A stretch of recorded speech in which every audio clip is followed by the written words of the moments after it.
आज संध्या 7टा समय बजाजनगर निर्वाचन मंडल बेलपाड़ गुमाडा ठारे एक जनसंपर्क समावेश एवं मिश्रण पर्व अनुष्ठित होता।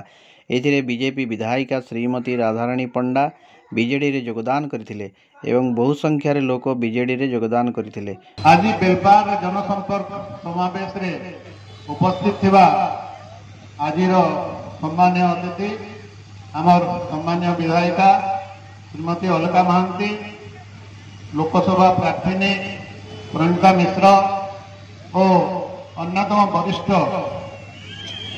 ये कि आज आमर विजु जनता दल ने योगदान करछंती श्रीमती राधाराणी पंडा तांको आमे आउ थरे करताली देई करी तांको आज स्वागत करबा। तार कारण होछि जे राधाराणी पंडा स्वर्गीय विजु बाबू नेतृत्व में राजनीतिक जीवन आरंभ करथिले और 1995 मसीह बेलपाड़ आमर बजाजनगर प्रथम विजु जनता दल तरफ जनता दल थिला से आमर एठार प्रार्थी होते।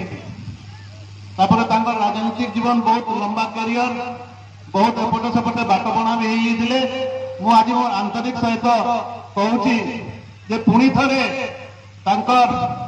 जीवन शेष पर्याय आज से विजु जनता दल जो विजु बाबू प्रतिष्ठित करते राजनीति में पुओ द्वारा परिचालित षष्ठ थर मुख्यमंत्री होगा जाऊा माननीय श्रीयुक्त नवीन पट्टनायक दल में योगदान कर विशेष विशेष खुशी और मु आशा करे विजु बाबू ऋण नवीन पार्टी आसिक से निश्चित भरणा करेंगे। मलय पट्टनायक रिपोर्ट, क्रांति ओडिशा।